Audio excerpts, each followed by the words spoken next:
penhasco, amarra na cintura do seu funcionário, para o funcionário resgatar o carro, né, e o funcionário venha falecer. Então, a doutrina, um dos professores dá esse exemplo de pesar estado de necessidade, o bem de maior valor e o bem de menor valor. Né, só para complementar mesmo esse exemplo. Ótimo, ótimo, muito bom exemplo. Esclarecedor. E aí, nós temos essa teoria unitária, que é a teoria adotada pelo nosso Código Penal, tá certo? Temos uma segunda teoria, a teoria diferenciadora. Segundo essa teoria, é possível falar em estado de necessidade justificante, que exclui a ilicitude, e estado de necessidade exculpante, que afasta a culpabilidade. Ou seja, segundo a teoria diferenciadora, nós vamos falar em dois estados de necessidade. Um justificante e o outro exculpante. O justificante, ele afasta a ilicitude, e o justificante e o exculpante, ele afasta a culpabilidade. Tá? Quando é que eu tenho um, quando é que eu tenho o outro? Acompanha comigo aí na tela. Ó, o estado de necessidade justificante. Né? O bem sacrificado é de valor igual ou inferior ao bem jurídico preservado. Autoriza a exclusão da ilicitude. Já o estado de necessidade exculpante, o bem jurídico sacrificado é de valor maior ou superior ao bem jurídico preservado, o que vai autorizar a exclusão da culpabilidade. Isso é adotado pelo nosso Código Penal, Anderson? Não, não é adotado pelo nosso Código Penal, mas é adotado pelo Código Penal Militar. Então, para a galera que vai fazer CFO, para a galera que vai fazer concurso que cai em Direito Penal Militar, ficar ligado nisso, né? Porque o examinador adora essas distinções entre o Código Penal e o Código Penal Militar, tá?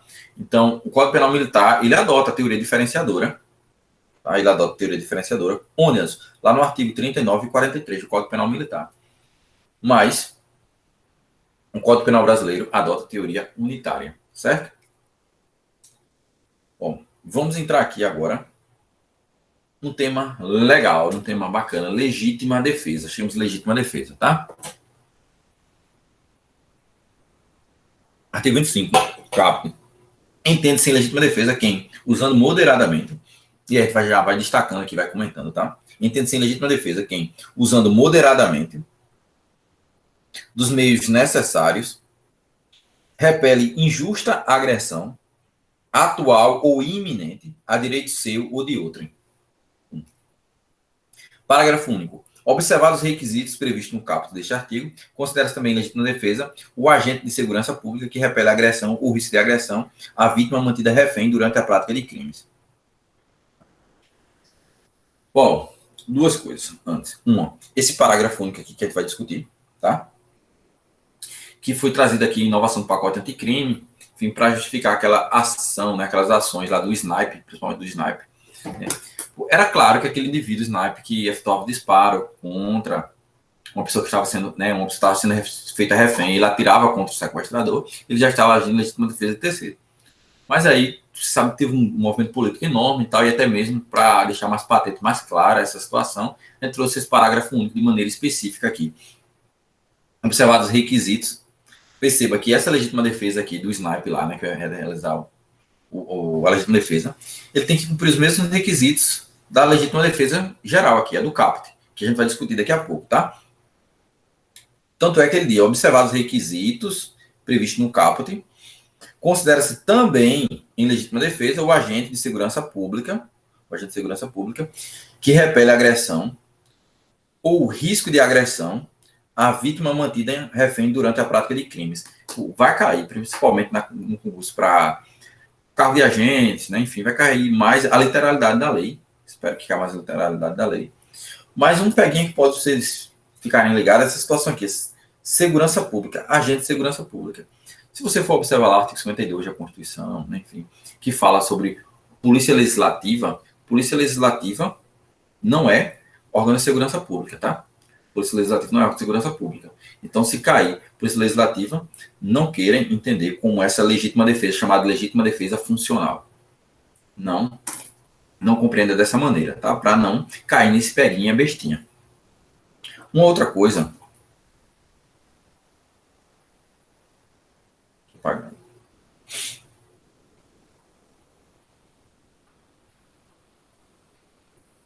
Então, outra coisa são os requisitos que a gente precisa compreender para a gente entender bem a diferença entre estado de necessidade e legítima defesa. Porque é recorrente em concurso querer cobrar a diferença do candidato. Primeiro é saber que se o candidato consegue.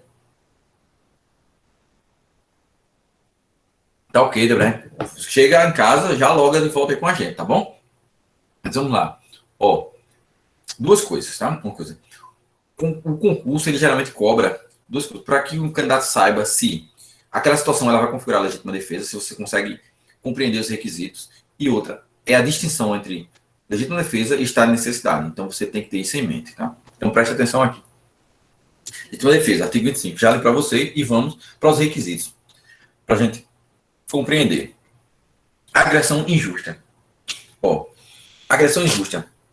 Se a agressão for justa, né, não há legítima defesa, tá? Se não for justa, não há legítima defesa. E aqui eu já começo dizendo uma coisa. O indivíduo, né, que age, por exemplo, acobertado por um estado de necessidade, a situação dele ali é justa. Então, eu não posso alegar legítima defesa nesse caso, tá? Lá na frente você vai ver bem direitinho isso. Vou desenhar bem direitinho. O que eu quero que você perceba, para você não errar, que é questão de concurso, o examinador troca isso aqui, a agressão injusta por provocação injusta. Provocação. E aí, tem discussões, tá? Tem discussões. Em que sentido? Caramba. Ó, troca agressão por provocação. A mera provocação não autorizaria, né, não autoriza a legítima defesa. Tem que ser a agressão. O indivíduo provocando, meramente provocando o sujeito, não vai configurar a legítima defesa, tá? Mas aí tem parte da doutrina que diz, principalmente, Greco lá vai trazer essa discussão. Por exemplo, uma das discussões mais infernais do direito é isso aqui, eu poder, como é que eu consigo distinguir o que é uma mera provocação injusta de uma agressão injusta, como é que eu consigo ponderar? Porque entra muito no campo do subjetivo. E aí ele traz o exemplo, né? O beijo, por exemplo. Um indivíduo começa a soltar beijos para o outro, né? Até que ponto isso é uma mera provocação ou é uma agressão injusta à honra subjetiva do sujeito, né? O teu examinador, ele não vai entrar nesse nicho aí, né? Que iria dar muitas possibilidades de recurso. O que ele vai querer simplesmente, às vezes, é substituir a palavra agressão por provocação para que você caia num ledo ou engano e erre essa questão. Fique atento, tá? Fique atento. Outro detalhezinho aqui que eu quero comentar contigo. Quando eu estou falando de agressão injusta, essa ideia aqui de injustiça não é uma injustiça meramente, né, de uma agressão injusta, não meramente contra o ordenamento jurídico penal, não é só contra no ramo do direito penal. Pode ser injusto perante o direito civil, o direito administrativo, tributário. Pode até ser uma conduta atípica. Você pode agir em legítima defesa diante de uma conduta atípica. Percebe? Mas, se ela for injusta, você está autorizado a você agir em legítima defesa. Pense, por exemplo, um indivíduo que quer realizar o furto de uso. Você, quando estuda os crimes contra o patrimônio, você vai ver que o furto de uso não é considerado crime porque falta o ânimo, né, de se assenhorar da coisa. Então, não é crime, furto de uso. É uma conduta atípica. Ora, mesmo assim, o dono do patrimônio, por exemplo, o dono do veículo, está autorizado a agir em legítima defesa. Tá? Outro exemplo, o indivíduo que o dono de um supermercado, dono de um mercado, ou de um mercadinho de bairro que está lá, que vê um indivíduo subtraindo um pacote de biscoito pequenininho. Perceba que vai ser uma conduta insignificante, vai ter um desvalor ali naquela conduta, claro, mas vai ser insignificante, o valor do bem vai ser insignificante. Né? Então vai afastar a tipicidade material, logo eu não vou ter fato típico, né? Logo eu não vou ter crime. Então vai ser uma conduta que será atípica. Mesmo assim, o dono do mercadinho está autorizado a agir em legítima defesa. Tá? Com esses exemplos, eu quero que você guarde isso. Quando a gente fala em legítima defesa de agressão injusta, não é necessariamente que seja uma conduta típica, não. Não é necessariamente que seja um crime que o indivíduo esteja cometendo. Pode ser que a conduta desse indivíduo seja uma conduta, um ilícito perante o direito civil, pode ser que seja um ilícito administrativo, um ilícito tributário, pode ser ainda que sequer seja um fato típico. Mas mesmo assim, ainda autoriza a legítima defesa, tá certo? Deu para entender até aqui? Deu para entender? Perfeito, perfeito. Vamos seguir, então. Ó, aqui, diferentemente lá do estado de necessidade, que o legislador não trouxe de maneira clara, não trouxe de maneira evidente a palavra, né? Iminente. Aqui tem, né? Aqui tem. A agressão ela tem que ser atual ou iminente. A agressão tem que ser atual ou iminente. Ou seja, não pode ser uma agressão depois de cessada. Uma agressão depois de cessada não autoriza mais a legítima defesa. Então, o indivíduo que começa discutir no bar, o indivíduo empurra o outro empurra de volta, ou então o indivíduo chega para lá mais forte para o cara, e aí o indivíduo volta para o canto dele, senta e fica lá. O cara sai da sua mesa, vai no carro, pega a arma, volta e atira naquele indivíduo. Esse indivíduo ele não pode alegar legítima defesa, porque a agressão injusta já tinha cessado, já tinha parado. Não existe mais agressão injusta ali. Então a agressão injusta tem que ser atual ou iminente, prestes a acontecer. Prestes a acontecer, tá?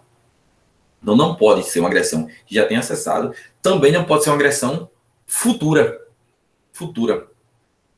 Né? O indivíduo que diz que ameaça, vou te matar, você não vai escapar, vou te pegar, tal. Não estou autorizado a dizer, ele vai me matar, então vou agir logo agora. Vou fazer uma legítima defesa por antecipação. Não é cabível legítima defesa quando a agressão ela é futura. Tá? Quando a gente fala de iminente, é algo muito próximo, está próximo, perto de acontecer. É naquele momento, o indivíduo colocou a mão aqui embaixo da blusa, está sacando a arma, percebe que a agressão está sendo iminente. É diferente de uma agressão futura. Tá? Aí aqui tem uma discussão, tem um exemplo, né, trazido pela doutrina. Tá? Pense, por exemplo, o traficante do bairro, o cara matou dezenas de pessoas, o cara é mau, o cara nunca blefa, o que ele diz ele cumpre, ele é um cara de palavra. E ele é preso porque você fez uma denúncia anônima e ele acabou sabendo que foi você. E ele chega para você e diz, eu vou te matar. Cara, eu vou te matar. E você vai e reage e mata esse indivíduo. Parte da doutrina, ela diz que não se trata de legítima defesa, todo mundo concorda com isso aí, mas o indivíduo poderia alegar em tese de defesa, né, exigibilidade de conduta diversa, que é algo que exclui lá a culpabilidade, que nós vamos estudar lá na frente. Tá? Tem uma situação distinta aqui. Situação distinta. Um exemplo disso que você vê bastante naquele filme, Abril Despedaçado, né? Indicam aí o filme, muito bom. Abril Despedaçado, que mostra essa ideia de vingança ainda, né? Vingança privada. Mas vamos seguir aqui, tá? O requisito. A agressão ela tem que ser realizada contra direito próprio ou alheio. Ou seja, é possível falar de defesa própria ou de terceiro. Isso também, tá? E aqui, aquela mesma ideia lá, de eu poder agir contra, que eu falei no estado de necessidade, posso agir para defender um interesse de um terceiro ou um próprio, é cabível aqui. Aí, o que eu quero trazer aqui uma repercussão civil disso, né? Imagine, eu observo alguém batendo em Wendel. Apesar de eu achar que ainda é pouco, dizer, bate mais, por favor, apesar, né? Mas tudo bem, eu vou agir na legítima defesa de Wendel, eu quero defender o Wendel.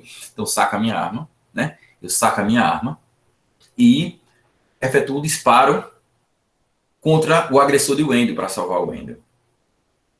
Eu estou agindo ali em legítima defesa de terceiro, porque a agressão está sendo realizada contra o Wendel, mas ele é muito frágil, ele é um menino frágil, né? Então, aquele menino frágil, ele não consegue se defender sozinho.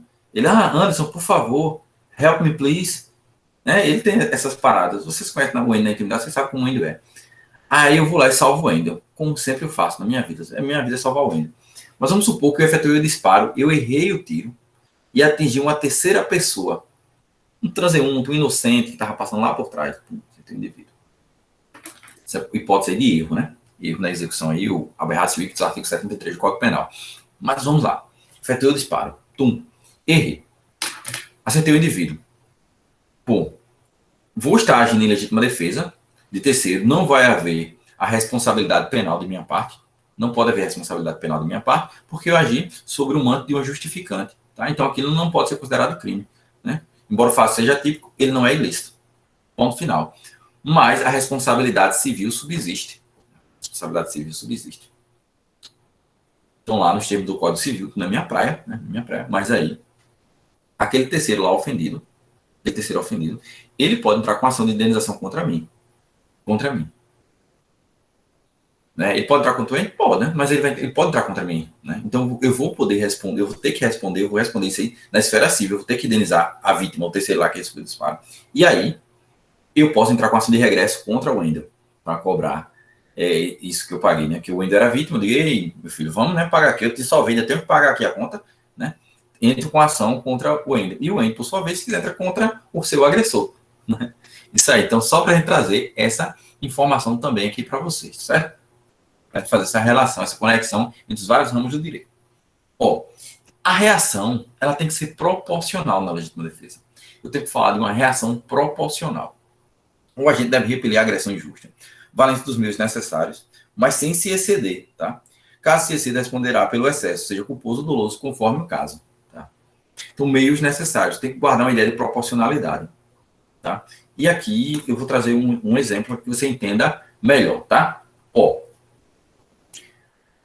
Um indivíduo, né? Eu franzino um cara que nem areia, grandão, bombadão, que toma esse negócio dele aí, que fica parecendo um cavalo, o bicho. Olha o braço do menino.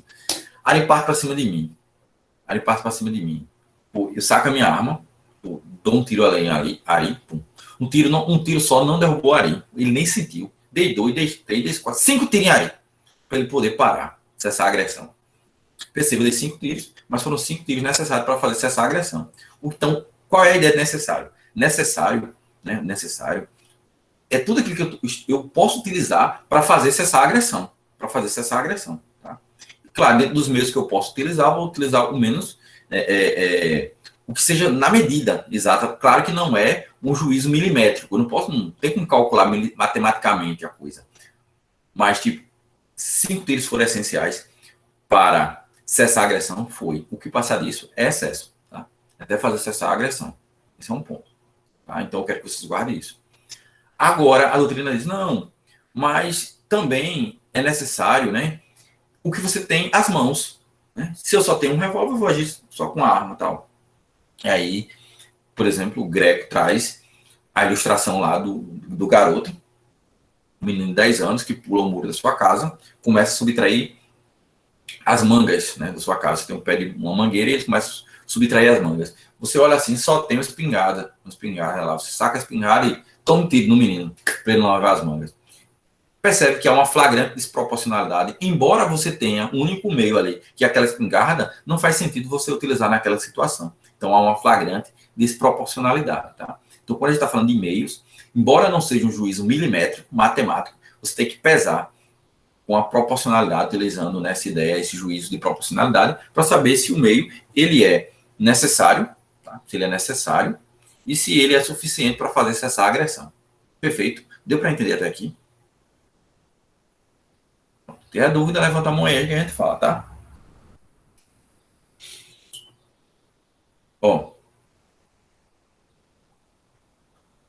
Uma observação aqui, né? Na legítima defesa, diferentemente do que ocorre no estado de necessidade, o agredido, que age em legítima defesa, não é obrigado a fugir do agressor, ainda que possa. Qual é o detalhe aqui? É que no estado de necessidade, a gente vai ter uma coisa chamada de cômodos dissessos, né? Cômodos dissessos, que é a questão da evitabilidade, né? A questão da evitabilidade do perigo. Então, veja só. Se o cara, por exemplo, em estado de necessidade, um cão bravio corre atrás para atacar um indivíduo, e aquele indivíduo, para se salvar daquela situação de perigo, ele pode simplesmente pular o muro, mas ele resolve quebrar o carro do cara, resolve quebrar o portão para poder entrar, né? Esse indivíduo não poderia alegar o estado de necessidade, porque tinha um meio menos gravoso, né? Uma possibilidade de evitar o sacrifício do bem ali, né? De quebrar o patrimônio do cara. Ele poderia utilizar outro meio, né? Se ele tem a opção de fugir, ele pode fugir. Vem o cão, eu